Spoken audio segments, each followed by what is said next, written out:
everybody, and welcome back to the Up the Guts podcast. Joining you as always is your host, Tricky, and my co-host, Will. How are we, Will? I'm very good, and we've got a special guest this episode. Trent, do you want to introduce him? Yes, we do have a special guest. Now, if you love your cricket or love your sport, even love a bit of a punt, you'll know this face when you put on your screens.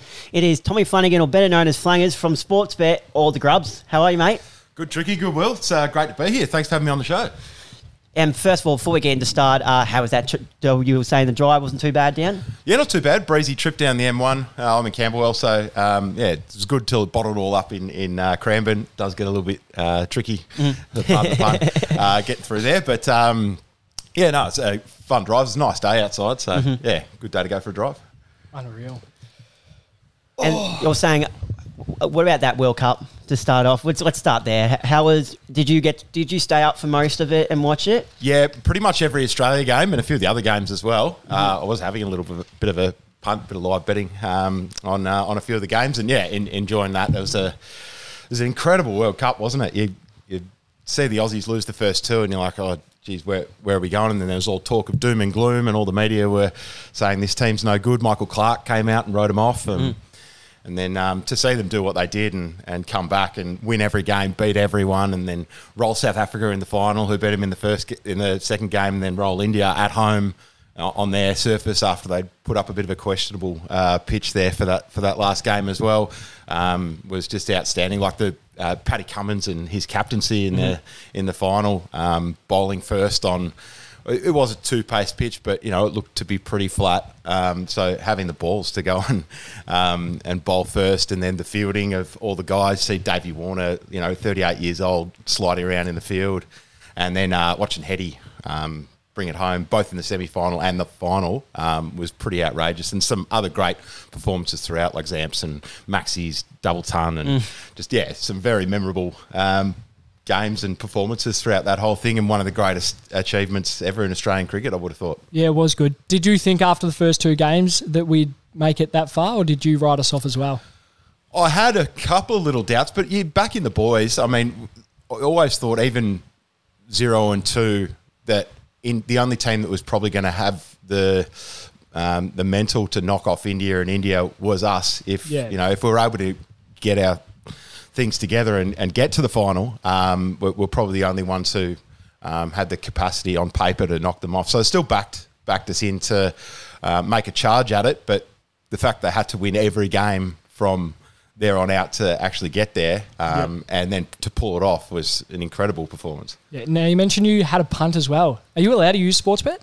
I'm allowed to have a little dabble. I got nothing to do with the trading floor. I'm just on the just with the media team. So, I'm allowed to have a little go. I was looking at, live markets, like, how many runs over under after 10 overs, or how many runs over under for the next wicket. And have a little bit of live bets throughout some of the games. There's a good one when India were playing the Netherlands. I saw Virat Kohli at $1.91 to hit a six. I'm like, that's easy money. Yeah, I'm gonna have a go at that. A couple of good little punts over the journey, but I'd watch it anyway, even if I wasn't having a little dabble, because very interested in what happens in the World Cup always. Yeah. What do you think the pivotal moment was for the Aussies that turned it around? Because we did, as we mentioned, lost the first two and started really slow. Well, Zamps taking, I think it was 4-4-3-3, or maybe it was 4-3-3-3 in 4 games in a row, probably gave us a lot of belief that we had someone who could carry those middle overs, which we struggled with in the early games. But probably the pivotal point, Maxi's double ton, like, we look to be gone against Afghanistan. You have that performance is one of the all-time great, maybe the greatest white ball innings by anyone ever, and we needed that in that part of the tournament. If we hadn't have won that Afghanistan game, I dare say we would have missed out on the 4, and then they don't go on to beat South Africa and India in the 2 finals. So if you've got to pin it down to one moment, I think Maxi, that double ton, that's probably the turning point, not just for where it left us on the points table, but for the confidence of the group going forward. You feel like after a performance like that, you can beat anyone. Now, take us through early years. What was it like growing up, and what were your interests in growing up? Mad cricket head, mad footy head. Love the Sydney Swans. Absolute nutter about the Swannies. And favourite player growing up? Favourite player growing up? Paul Kelly, the Captain Courageous. He was great. Hard as a cat's head, Kel. And, I mean, there's a few others like Plugger Lockett and Goodsey and Barry Hall. There's so many great Sydney Swans players over the journey. Mickey O'Loughlin and Stewie Maxfield, Jude Bolton. I could Ryan O'Keefe, rattle them off for hours. But so my cousin got drafted in 1995. And all my family are Carlton supporters. So Benny Matthews, who played 198 games for the Swans, premiership player in 2005, back pocket, back flank tagger type. And now he's the backs coach at the Swans. He's come back to the Swans now. He's our defensive coach. So, when he got drafted, his family, because we're extended family, he's like a second cousin, all the games in Melbourne, we used to go, and his parents, Kim and Roger, would get me and my family, my mum, my sister, and myself, a pass into the rooms after the game. So he's like little Flanas. He's like, 5, 6 years old, wandering around in the rooms going, oh, look, Tony Lockett, Barry Hall, Adam Goods. So from that point on, I don't care about Carlton anymore. I'm a big Sydney Swans fan. So, probably started loving the Swannies first, and then cricket came along shortly after. Started playing Milo cricket, and then played a lot of cricket for Ashburton Willows, and watched every test every summer. My uncle on my mum's side, he was a great cricketer up in bush cricket, and every Christmas we'd sit there, watch the Boxing Day test, the New Year's test up there in it's a little town called Howlong, close to Albury, just love the footy, love the cricket, and that sort of was a space that I didn't mind, presenting in media and broadcasting and all that sort of stuff. Did a fair bit of footy commentary through my teenage years, and still love doing that when I can. That sort of got me wanting to do kind of what I'm doing now and get me into the space that I'm in at the moment. Yeah, nice. What's your most memorable football game that you've been to? 2012 grand final is hard to top. Nick Malcheski, it's such a seesawing game. I think Hawks kicked the first one, then Malcheski kicked the next one. Then watch your words closely here, because we've got a passionate Hawthorn member. I am a Hawks fan. Sorry. We got one back on you in 2014. You did. I'll take that. And when Hawks fans bring up that 2012 doesn't matter, it's the three-peat, I always say, against each other we're 1-1. Yeah, true. So next time we play each other, it's in and the grand final, it's a tiebreaker. Four-peat, so... Yeah. With it's 4-peat. No, Hawks are a great team, and that kind of makes 2012 even better, knowing that you beat such a great side with the likes of Hodge and Mitchell and Burgoyne and Roughhead and Franklin and Gibson and Lake and all these great players. And there's such a great team that Hawthorn were, seeing what the 2012 Swans team were able to do. And, we had a great team that year, but probably on paper we might have been written off a little bit as underdogs, cobbled together with some guys like, from other clubs who, your Ted Richardses and your Reece Shaws and Marty Matners and Mitch Mortons, these guys who've probably been written off a few times. And then, if I remember correctly, wasn't the knock on you were too one pace and too slow for the midfield? Yeah, I think it was like just people would say, that's why they brought the Luke Parker more into the midfield. Well, and he was a great guy to have as a sub in the last quarter of that grand final. His fresh legs were really started important more as a back pocket, wasn't he? His first year, he sort of floated through a few different positions, and Sam Reid was the other one that was his first year as well. It might have been his second year, actually, his first full year. But those young guys added a lot to that team. As fresh legs coming into the side. But yeah, that experience core that we had there, the guys who played in 2005 a few years earlier, like Jude Bolton and Ryan O'Keefe and Goodsey, Jared McVeigh and Nick Malcheski played in the losing one in 06. Lewis Roberts-Thompson was there in 05 as well. So you got that solid core there. And then all those blokes that came from other clubs, like Mumford was a big one that we got in from Geelong. Mike Pike, the Canadian, he played his best year of footy then. So we just picked up just assembled this list of sort of random talents from around the country, and some of them who'd had a bit of adversity, some of them had injuries, some of them who'd been discarded by other clubs, and cobbled together this amazing team that were able to achieve the ultimate against the Hawks. But it was tough in the years after that, watching us fall just short and the Hawks go to the next level. But great day for Swans fans, 2012. What was the first... you said you liked broadcasting and the content side of it. What was the first person that stood out to you in that space? Whether it be for cricket, whether it be from footy, or even one of each?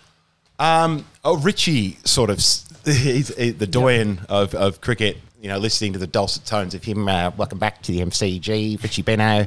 Yep. Some of his work, calling the greats, and watching that Australian team of the 90s and early 2000s with Warner, McGrath and Ponting and the War Brothers and Hayden and Langer and Gilchrist and Damien Martin, and you could go on forever. There's so many great players that played in that team. And listening to Richie articulate the journey of that team, I love listening to him. And probably more of an upbeat caller. There's probably one out of the box that people don't say very often. Most people say Bruce and Dennis and Clinton Gribus and Anthony Hudson and Mark Howard, who are all outstanding. I love those guys as well. But Rex Hunt's one that I really liked. He was very lively. Adds a bit of flavour to it.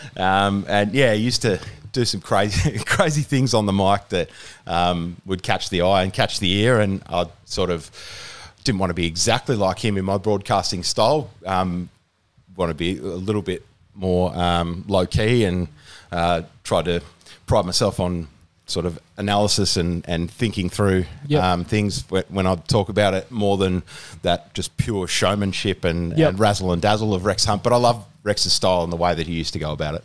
You seen that clip of him? It was probably about 4 a.m. in the Macca's when they got him to call out the number, someone's order number. I've seen that. I think it was 69 or something. They were like, and they were getting him to call out his voice, and they all just go, yeah. it's unreal. Yeah, I love Big Rex. He's got some crazy moments, and he's just had that like non-care factor as well. He'd like, I don't know if you saw the one down at Optus Oval where the guy's having a dart down the ground. And he's smoking that fat crap. Don't be smoking here. I'll get you thrown out. And he just like. And then he goes, and the ball's on the half-back line, and West Coast have got it now. Like, transition straight back into calling. That's, guys like that who are just pure entertainers. It really caught my eye as a youngster. Mm-hmm. Bill Laurie's another one in cricket, and he'd probably not as loose as Rex, but he'd get up and about and really animated. Oh, got him, yes, first ball of the day, Shane Warne, he's Victorian, I love him. Listening to him as well, Tony Gregg, Horden Foss, and I'm borrowing a few Billy Birmingham-isms here, but love the 12th Man growing up as well. It's another thing that I love listening to. That.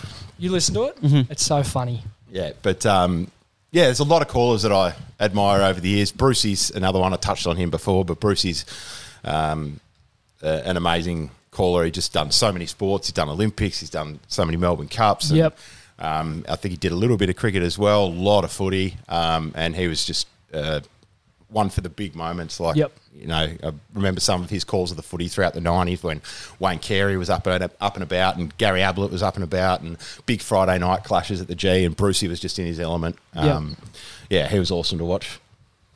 Yeah, and then obviously moving on to, when did you realise you wanted to do more acting in the content side of stuff as well?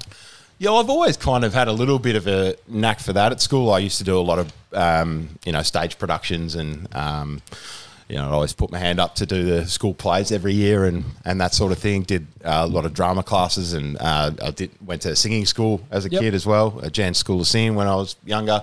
So I always kind of had that, flair to perform.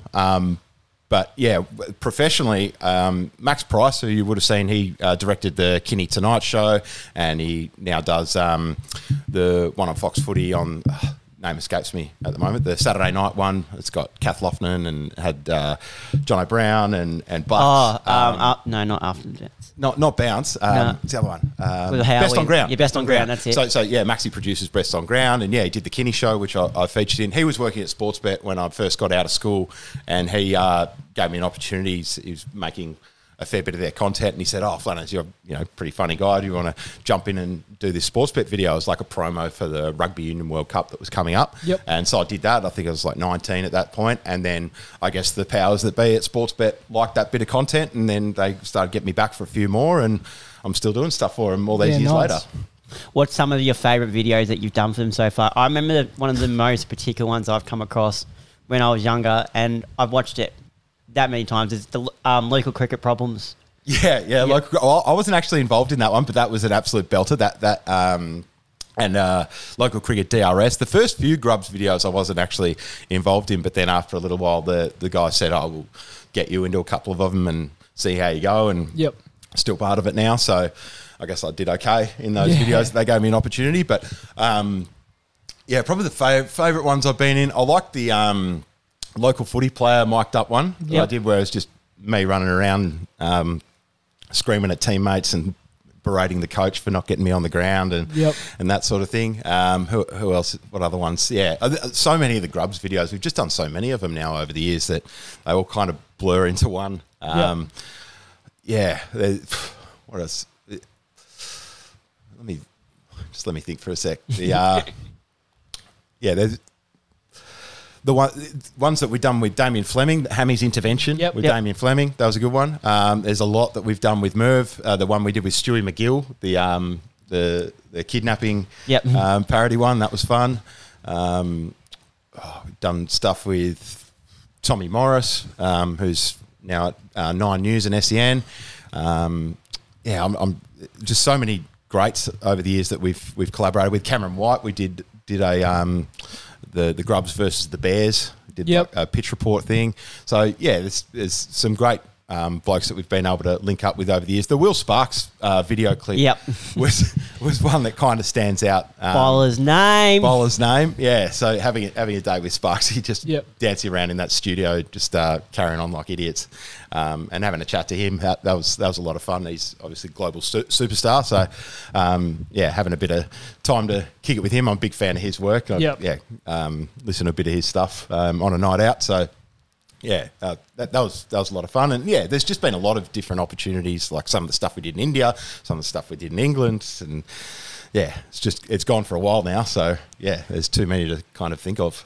Now, you've touched on just then about, being well-travelled. What's some of the places like SportsBet's taken you around the world and, like, some of the events you've been to? Do you want to run through that?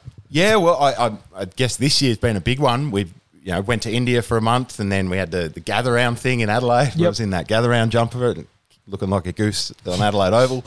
And then, going to England and going to the Ashes and Wimbledon and Royal Ascot races, which, they're things that you don't think you're ever going to get to do. And then to get the opportunity to get sent over there to make content at all of these major world events and see some of the great test matches of all time. We got to sit there for all 5 days, the Edgbaston test, which is arguably the greatest test win in my lifetime for Australia. Pat Cummins and Nathan Lyon hitting the winning runs, and all the Poms had been giving it to us for 5 days. They knew we were Aussies. We're sitting there in our Grubs kit and we're supporting the Aussies every time they do something well. I'm sitting there going, yeah, Gaz, every time he bowls the ball.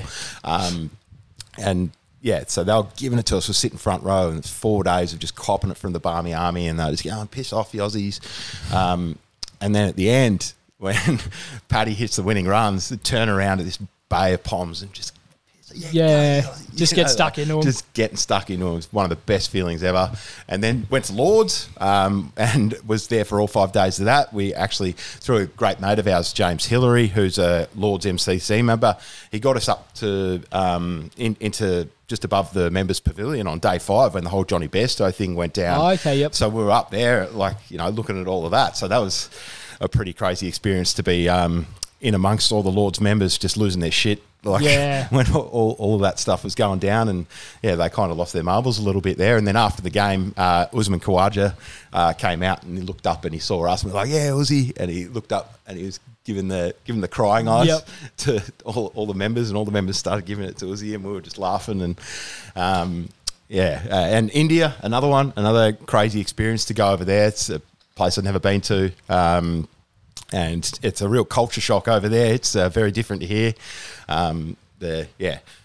Great discrepancy of wealth, which is you can see it in plain sight when you go out into the street. There's a guy riding a donkey. He's getting overtaken by a guy driving a Maserati at 200 clicks on the freeway. So, it's a wild place, India. But, to be over there for the indoor test match, we're 2-0 down, in big trouble after the first 2 games with Bangalore and Nagpur. We got bowled out for not many, and we were sweeping and whatnot. We went over there with the no sweeping signs, got to indoor, got to the ground and waved to the boys as they were coming out on the ground for day 1. Petey Hanscom and Matty Renshaw and Scotty Boland were looking up going, oh, look, the Grubs boys. Gave us a big thumbs up. And then the boys grinded in and just played 3 days of real gutsy cricket in hot weather, tough conditions, turning pitch, Nathan Lyon took 8 for 50, 8 for 60 odd. And then Travie Head came out and smacked a 49 not out on the third morning to just take the game away from India, chasing a small total, but still needed someone to go out there and get the runs for us. And Travie on a turning pitch used his feet and used his eye. He's, one of the best players in the world, and he showed it that day, and again a couple of times in the World Cup. But yeah, then afterwards, after that game, we got to go and meet up with Hetty. He's mates with Hammy and Skip, and previously on their tour in England, they presented Hetty with the honorary Grub cap. So Hetty's like the honorary grub in the Australian cricket team. And after that indoor test, Hetty spoke to Hammy and said, come meet us for a beer after the game. So getting to go back to the Players Hotel and have a beer with Hetty and the coach, Andrew McDonald, came down and saw us and had a chat to him for a bit. Yeah, it's a surreal experience after going there. That's my first overseas test, and you get to see an amazing Australian win in India. And then go meet up with the guys at the hotel room afterwards. It's pretty cool. Now, the real question is, by looking at his antics after winning the World Cup, does Travis Head go as hard on the beers as he does when he hits a ball? I'm sure he carries himself on the sesh as well as anyone else in Australian cricket. But I haven't actually had any proper cracks with Hetty. But it was just that one opportunity over an indoor where we met up briefly and just had a chat. But I think we saw from some of the photos and some of the videos that were coming out after the World Cup that he was in a good paddock. He was having some fun. And what is it I always hear about going over to India and just the culture, especially around the cricket? What did you find and what did you experience from that? It was. Well, I mean, we're not even players, but we'd have. We'd be walking down the streets in our Grubs hats and Grubs white shirts, and there'd be, a crowd of 100 people that would come and swarm over to us and want to take photos. And there was a couple of times where like a bloke would like pass me his like newborn baby and be like, "Can you hold my baby?" and like take a photo with his kid. Wow. And it's like, I'm just some bloke, I'm not a player, but the fascination over cricket over there and the obsession and how revered cricket and cricketers are in that part of the world it's pretty mind-blowing. If you ever get a chance to go over there, you'll probably see it straight away. They'll be coming up to you and taking selfies and tagging you in Instagram posts, and everyone's all over you over there. It's can be a bit overwhelming at times when it's really hot. If it's a 35-degree day and you've got 100 people swarming around you trying to take selfies with you, it's a experience that you're like, okay, I'm kind of enjoying the buzz of this. This is different, but you're also like, gee, it's getting a bit hot and sweaty here. We got to get out of here soon. We can only take so many selfies before we get overwhelmed with body heat. But it's an amazing experience over there. The people are so lovely. It's a wonderful culture. They're great. Cricket fans. Anyone you can have a chat to, they'll be like, "Oh, you're an Aussie. You love your cricket," and be like, "Yeah." And they'll be like, "Oh, what do you think about this and that? What do you think about Virat? What do you think about Rohit? What do you think about Bumrah?" And then they'll start talking to you about your players. "Oh, Travis Head's a good player, isn't he? We haven't seen him much in India yet. Oh, we've seen him a couple of times in this series." Or, "Oh, Cameron Green, it's the first time we've seen him over here. How do you think he'll go in the IPL?" So they're always asking questions and wanting to know the Australian perspective on cricket. But really friendly, lovely people, and saw some amazing bits of their culture. Went to the Taj Mahal and driving around in tuk-tuks and shoulder to shoulder with big semis and stuff in a tiny little tuk-tuk. And then, like I said, you'll have like a camel riding past, and then you'll have some guy in a Ferrari overtaking the camel, and it's there's no sort of road rules and speed cameras and traffic lights and whatnot. It's all just a big mesh of cars trying to get from A to B, and it's just absolute chaos, but great fun to experience that part of the world. Yeah, nice. What was your favourite? Do you have a favourite place that you've like been on with the Grubs, or? Like the stuff that we did in England was really surreal. Like to be able to go to 5 days at Lord's, watch Smithy make 100 at Lord's, in Ash's Test win up in the Lord's members. That's like a pinch me moment that you never think you're going to be there in that position. And to be there is pretty wild. And some of the other stuff going to Wimbledon, got to watched Geordie Thompson, the Australian, in his first round match, and saw Yannick Sinner on the grass courts, and sitting up on Henman Hill having a Pims. Watching Novak Djokovic on the big screen. It's very, very cool. Going to Royal Ascot, the most prestigious horse racing track in the world, and going to see. We didn't get to see the main race on the Saturday, but we were there on the Thursday and the Friday. Seeing the lead up races to the main race, but very special to be there. That's Prince Charles, was out there in the car, getting driven down the track with all his entourage of guards, and we're standing somewhere that was in their path to walk past, and you got the guys in the red, the knight, the King's Guards going, move out of the way. They're real aggressive, and if you don't move straight away, they'll knock you out of the way. Oh, really? Because Prince Charles is coming through. So if you don't get out of the way, they'll make sure that you do. Yep. So, the English culture is pretty cool to lap up as well. And then, I went up to Birmingham for Edgbaston, went to Leeds for Headingley. Yep. Experiencing the English culture was pretty amazing as well. Nice. Yeah, before we get on to more of going into the summer and the Big Bash, there was a thing I got sent. We want you to do a bit of a blind ranking. Yeah, okay. All right. And let me just find it. It's going to be on ODI batsmen. Right, okay. So, what have I got? 1, 2, 3. I've been given 5. All right. And it's 1 to 5, so 1 being the best and 5 being the least. So, first off, this guy has made some match-winning knocks. First off, it's going to be Michael Bevan. Michael Bevan. God, it's so hard to do these. I love Michael Bevan, and he, his last ball win against the West Indies at the SCG in 1996 with Glenn McGrath at the other end. We timed the whole run chase to perfection. He was the OG run chase specialist in the ODI side, and some of his World Cup performances as well in 2003. I remember, I think it was the New Zealand game and the England game where he partnered up with Andy Bickle, and they made some great partnerships to get Australia over the line. I'll put him at 4 because I feel like there's some really good ones to come. Just a feeling. Next one is Damien Martin. Damien Martin, ODI. He's possibly the best timer of the ball that you ever see on the drive. He just blocked them and they used to go for 4. Marto's one of my absolute favourites. I'm going to have to put him in at 3. Next one, we've spoken about him already, Glenn Maxwell. Max. After that knock in against Afghanistan in the World Cup and many other knocks actually in white ball cricket, Maxi's scored 140 off 60 balls. So he's done it a fair few times. I think I'm going to have to put him above those two, so I'll put him at 2. James Hopes. He's a great white ball player of the late 90s and early 2000s, mid 2000s.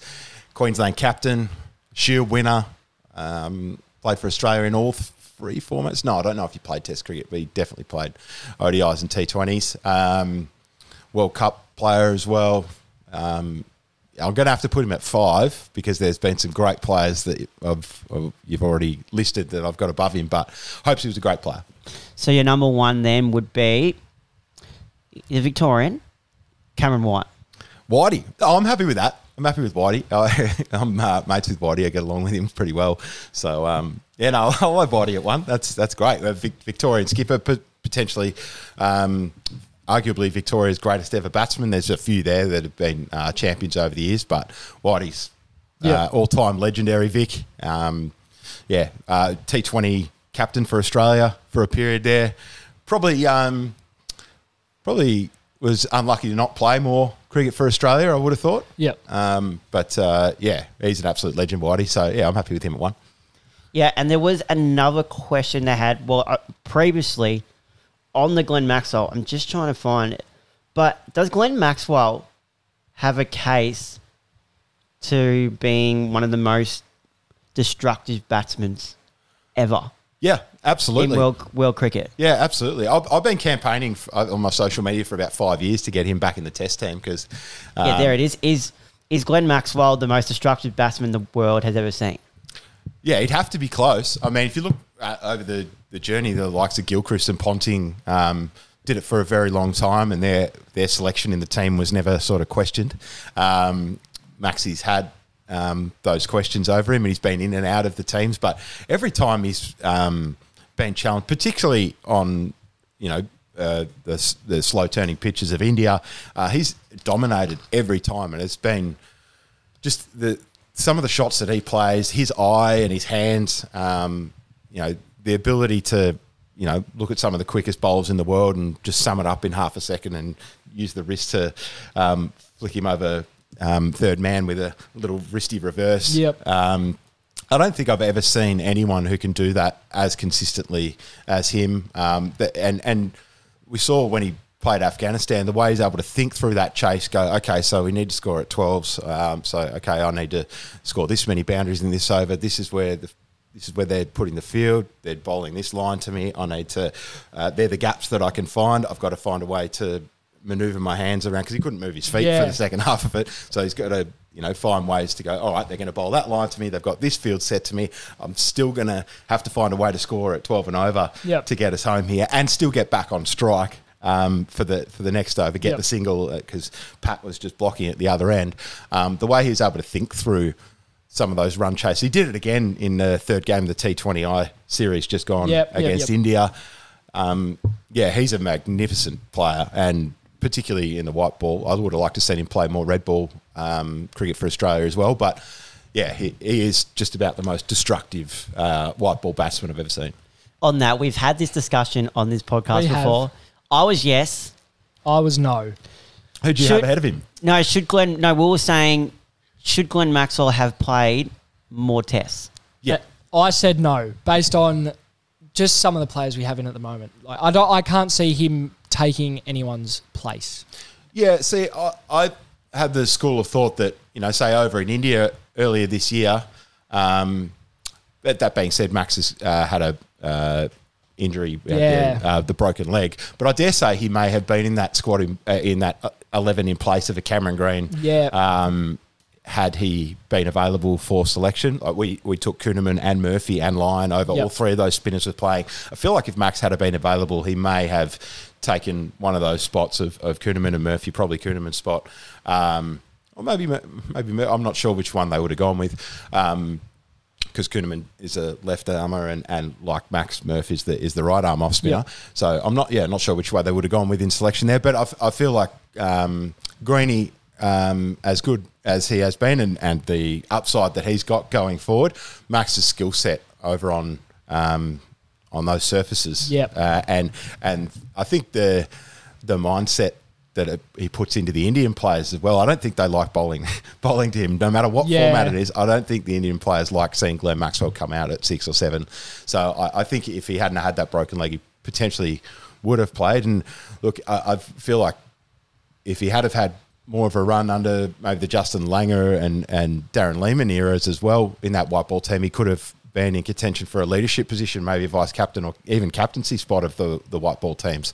But that boat's probably sailed now. He's on the wrong side of 35. But I feel like he probably should have played a lot more Test cricket over the years and was maybe unfairly overlooked for some tours.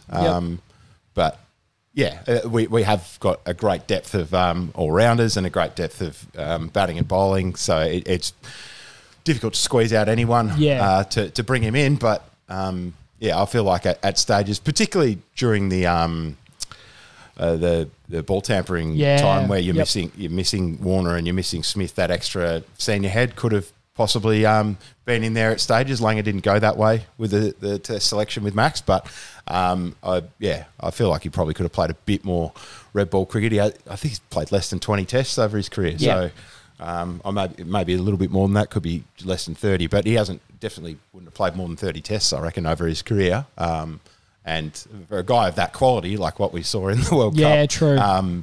You'd think that they probably get a look into at least some more test squads over that period of time. But that's just me anyway. Now, you mentioned the likes of Cameron Green now moving forward into this summer and even in the future. Where do you see his best place? Should we be batting him higher? There's been talks of batting him at 4 or even opening. Yeah, well, he played a lot at 4 for WA in the Shield. I guess the question is over Warner. If he retains his spot in the side, then Green probably has to remain down there at 6 if he's in the team, because you're not going to move Marnus, Smithy, Hetty, Khawaja. They're not changing positions. They're going to stay where they are. So if Greeny is to move spot, it's probably because Warner comes out. But I'm not sure whether opening is the go. I wouldn't mind him moving up to 4 and then Hetty moving up to opening like he did in that indoor test, and he did a couple of times in India after Warner came out of the side in the India Test series. Hetty went up to open, but that may be riding off Greeny against the new ball. I haven't really seen much of him facing the new ball in red ball cricket. Seen a bit in white ball. Yeah, a bit of white ball, and he's looked very good in those opportunities that he's had against the new ball in white ball cricket, as has Mitch Marsh. So he's another one that you could think about. But white ball, with the fielding restrictions, I feel like you're trying to maximise that power play, whereas with red ball cricket, you don't really want to have that high risk option that is more of a chance of getting out. You're happy to have that option in the white ball sides, but I don't know. I think you want someone that you can bank on to see off the new ball every time. Greeny does have those long levers though. He gets his long legs and long arms out to the ball. So it's a really tough one. I think the selectors have got a really difficult challenge this summer with some of the talent that's coming beneath. We've looked at Bancroft over the last couple of years and the amount of runs that he's made in the Shield. I heard someone was saying it's like 1,400 in his last 17 or 7 innings or something. Yeah. Every time he goes out to bat at the Wacker, he seems to make runs. So, and he, I like a good redemption story, and he hasn't been back in the side since what happened in South Africa a few years ago. So I'd love to see him given a crack and have a go at some stage. But by the same token, I heard what Mitchell Johnson said earlier in the week about David Warner. Yeah, it was pretty aggressive, wasn't it, from Mitch there? Did you see that? I did not catch that. What was it? It was pretty much, so Andrew McDonald was pretty much saying he's not looking to play young people. He's looking to play who's in the best team as of now. And Mitchell Johnson, first of all, said, I wonder how long Andrew McDonald's been going that, because that clearly doesn't apply to David Warner. And then he went on to say David Warner has failed to take credit of the ball tampering scandal. Yeah, and owned up to any of it. That was strong words.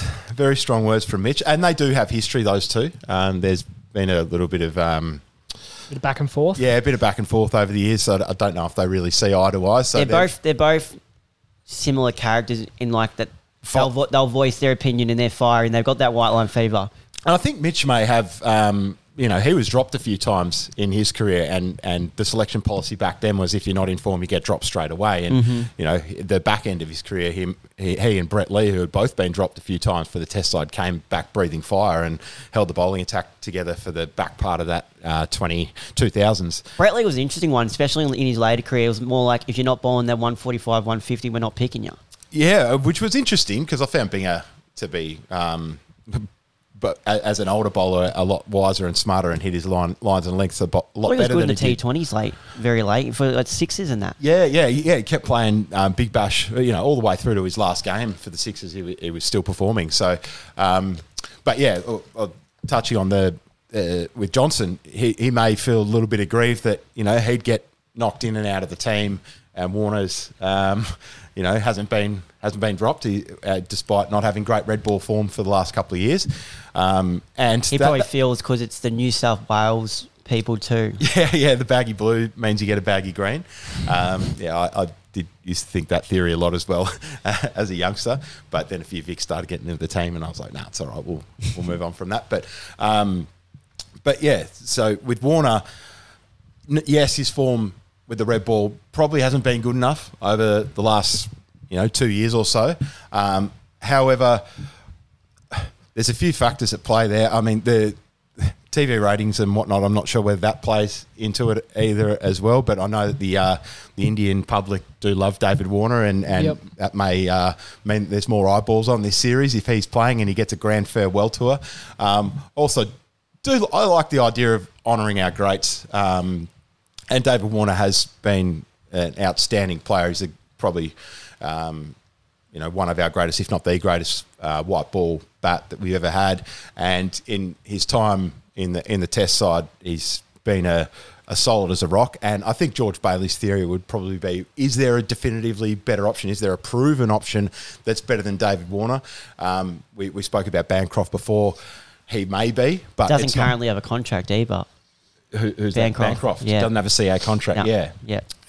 Yeah. So, and there's a few guys around there, Renshaw and Pekowski, but are they proven better players in the cut and thrust situation of the first ball of a Test series? Yeah. David Warner's a very experienced player, and I feel like while there's a few candidates sort of emerging to take his spot when he finishes, I'm not sure if there's anyone who's conclusively would be identified as a better option than David at this point in time. So I don't mind the theory of letting him have a go at the first Test of this summer, and if he fails, then maybe you strongly consider bringing someone else in. But I don't mind the idea of a grand sort of farewell tour for someone who's been a great of Australian cricket for a long time. Who do you think would take his spot? Or do you reckon it'll be more of an experimental space for... I think bangers would have to be number one candidate at this stage. Just the glut of runs that he continues to pile on in the Shield. Pekowski's another one that I love. He's had his issues with concussions and mental health and whatnot. But he as a pure talent, he's an outstanding candidate. I hope he can take the mantle of that spot at some stage. And he may be a horses for courses selection as well. Maybe the fast, bouncy pitches in Australia with his history of head injuries is not the go. But maybe on some of the slower pitches around the world, you may consider bringing him into those series overseas when Warner does finish up. But Bancroft and his glut of runs, I think he would have to be strongly considered. Or, as you touched on before, a reshuffling of the order and sending a Head or a Labuschagne or a Green to the top of the order, or a Marsh, and then bring someone else in at 6. Yep. Now, speaking on that, who's some of the young people talent you reckon should we look out for the future, and what do you think of the summer? What's going to happen in the summer series? It's an exciting summer. It's one that Australia's probably got a few options to if they want to play their best team, and you have Stark, Cummins, Hazelwood, Lyon in every Test match you can. But there's a lot of bowlers around the country that I'd love to see get an opportunity. Lance Morris is in the squad. Scotty Boland, we've seen what he can do in Australian conditions, 6 for 7 at the G. Build the man a statue. Jai Richardson's coming back from injuries, and he's dynamite. Fergus O'Neill is in some serious form for the Vicks. He just took 10 for against South Australia last week. Surprised he wasn't named to the Prime Minister's 11, to be honest, Ferg. But yeah, there's some real high quality players they're coming through. Tanveer Sangha is still very young, but he's a leg spinner that I would watch with interest. He bowled really well in the T20 series over in India in the past couple of weeks. There's a lot of exciting bowling talent. Spencer Johnson, Henry Thornton, we'll see a bit of them in the Big Bash coming up. They're very exciting players. And in terms of batsmen, Ollie Davies is one that probably doesn't get talked about enough. He's come out of because he hits the ball really hard, and he's come out of his shell probably his past few weeks as well. He's in some good nick. He's in dynamite form for New South Wales. It seems like a pretty versatile batsman as well. He can bat up at 3, or he can bat down at 5 or 6 as well. So he's probably one to watch. He's got a lot of years ahead of him. Jake Fraser-McGurk, who couldn't get it done for the Vicks at Shield level, which is a bit of a pity. Would have loved to have seen him kick off and bring his best form to the Vicks, but he's doing it over in South Australia now. He made 100 last week. The fastest ODI one, wasn't it? Yeah, in the Marsh Cup about a month back, the fastest ever Marsh Cup century. You got a bit of a Jake Fraser-McGurk sort of a little bit look about you, Willie. Bit taller. You're a bit taller than him. You've got him by height. But yeah, he's got you a class of the bat though. Yeah, I can't bat. I cannot bat. But yeah, he's one to look at. Ollie Davies, I really like him. Trying to think of a few others. There's Bo Webster's an interesting one. He's captain of Tasmania. He's, I think, 30 or 31 now. He's probably sort of middled around a little bit over the last couple of years, but this year he's been in dynamite form with the bat and the ball if he continues to play the way he has been. What about Will Sutherland? Yeah, Sutho, Chief. He's another one. Yep. And I'm loving the way he's been able to mould the young group that we've got at the Vicks now and sort of take over from the Pete Hanscom, Marcus Harris, that sort of older era of Victorians and move it into the Pekowski, Chandra Singer, Mitch Perry, Sam Elliott, Xavier Crone, these guys coming through, and the way he's sort of shepherding and guiding the young Vic talent through. Yep. He's an absolute ripper. He probably hasn't got the runs or the wickets that he probably would have wanted at the start of this summer, but he's definitely one to watch for higher honours in the future. I was going to say, could you see him in Australian colours? Absolutely, and probably soon. As an all-rounder or as a bowler? Look, he's sort of one of those ones that you wait and see how they develop. Steve Smith started as a number 8 bat bowling leggy, so and then getting lessons of Shane Warne. That's it. So I think as you watch guys who've got multiple talents like a Sutherland, when they get to the mid-20s and their late 20s, they probably favour one over the other. No, they become whether his batting gets going and he becomes more of a full-time bat, part-time bowler, or whether he really amps up his bowling and goes to that next level, gets that extra, 10 Ks quicker and gets a little bit wiser, as we saw with guys like Cummins and Hazelwood who,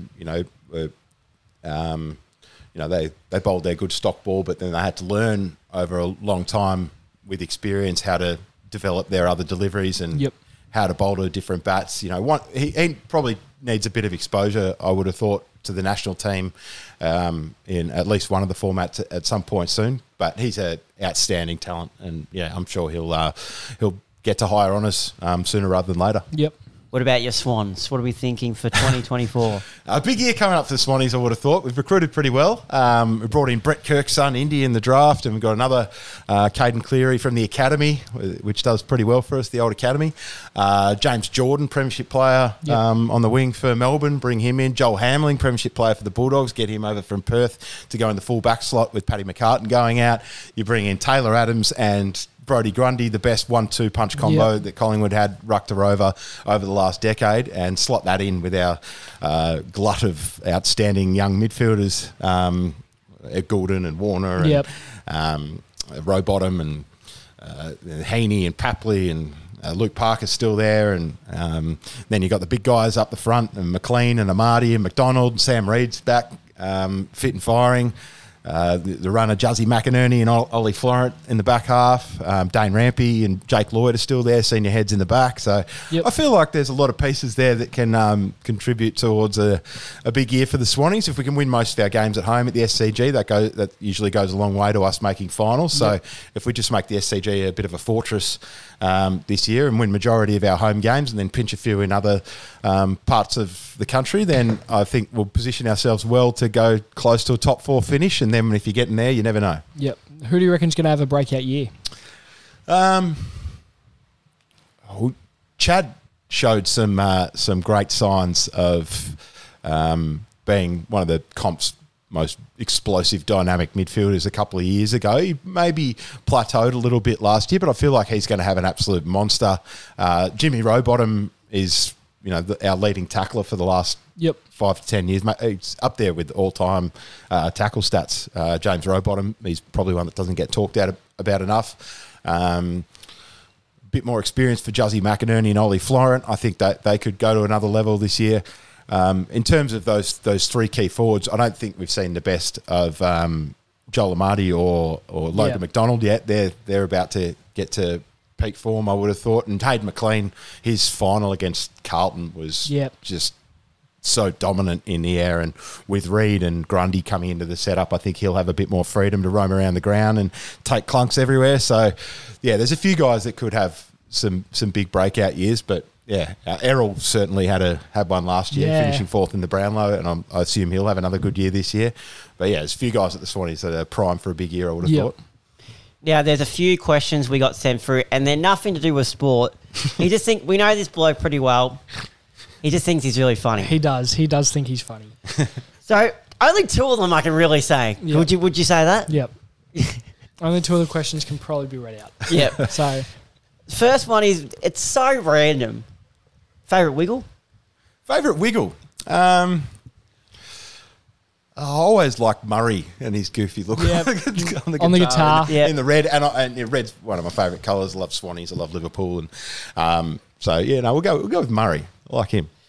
Now, the last one of one of the only ones that can be read out. What wins in a fight? A crocodile or a great white? Oh, depends in what waters. If we're in far north Queensland, I'm backing the croc. If we're out in the open ocean, I'm backing the great white. But put them in neutral waters. You put them both in a pool. The chlorine probably kills the shark first.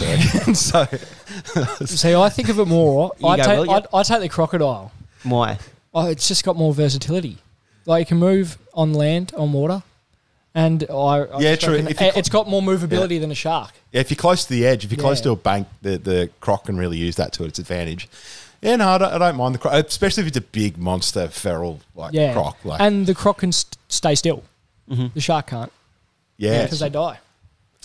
That is very true. That is very true. Now, one in-depth thinking. One we have asked before, and I'll ask it again because I thought it was a decent one. If you were a wrestler or a boxer or anything, what's your entrance theme song? Jeez. And is your name just gonna be Flanas? It would almost have to be, wouldn't it? Flano the flogger, coming in mate, go Aussie go. Remember that old TV ad, go. Oh, Aussie, yeah. Go, dun, dun, dun, dun, go. Aussie, and just get like all the Aussies in the crowd up and about. Yeah. Or maybe wouldn't be good if you're in the UK. No, you get booed off. But big Flano the flogger coming in with some sort of Australian track, maybe Land Down Under or like or something Volkanovski. like that. Yeah, exactly right. Trying to think of other theme songs that I like. Oh, there's some. What was it? Rocky IV, the final fight with Ivan Drago. That song that goes for like 8 minutes. Do do do do do do. Ba ba ba ba ba ba ba. That pumps you up. Yep. Might go with that. All right. Was there anything else that you would like to touch on, Will? Sometimes you have a little strangler. Or have you got one on the top of your head? And I've got nothing this time. No, nothing. No questions. You like to throw an odd question in sometimes. That's all. Haven't got one. Have not got one. Well, thanks you for your time, Flanas. I hope the drive back's okay. It should be all right. should be at this time. Yeah, it should be at this time. But again, thanks for coming on. And what can we expect in the going into the future, content wise? Yeah, there's a few things happening next year. We've already made some plans for. I can't really reveal all of them because they're a little bit top secret. But there's a bit going on for footy season. There'll be a bit for racing. Is there travel involved? There's a little bit of travel involved. That's good. There's going to be plenty of Grubs stuff, of course, coming out as well. Hopefully a little bit. Gather around the cards again? Yeah, that might be on the cards as part of that travel. Reprising that would be a lot of fun if they gave that the go ahead. There are plenty of podcasting stuff as well. Yep. I'm sure you'll see us pop up in the SportsBet studios. And looking to get back into footy commentary again next season. Had a year off this year because I was travelling, globetrotting around the world. Yeah, going to India and England and whatnot. But this year, be calling the footy again somewhere. It's been a celebrity in India. You're being a celebrity, mate. Carrying babies. That was weird. But anyway. Probably just doing all that sort of stuff and jumping on a few more podcasts like this and hopefully listening to you guys on Up the Guts and seeing who else you guys are able to get on your podcast in the coming weeks. And it'd be exciting to see how this evolves over the next year or so. It'd be good. We're keen. We actually do have a couple guests lined up. So. Yeah. It's easier to get guests during the cricket season rather than the footy season, I find. Yep. Because I feel like footy season, everyone's a bit more busy. Everyone's more in tune with footy, I find. And it's all cold and wet and no one wants to go anywhere, get out of the house. So I reckon as soon as the sun comes out, everyone's like, let's do it. Yeah, exactly. Pretty much. Reckon that wraps us up. Yeah, well, thank you again for coming on. And as always, guys, Make sure to stream this on Apple Podcasts, Spotify, and YouTube. Give us a rating and a follow, and turn that notification bell on so you don't miss when we upload. Cheers, guys, and see you again next week.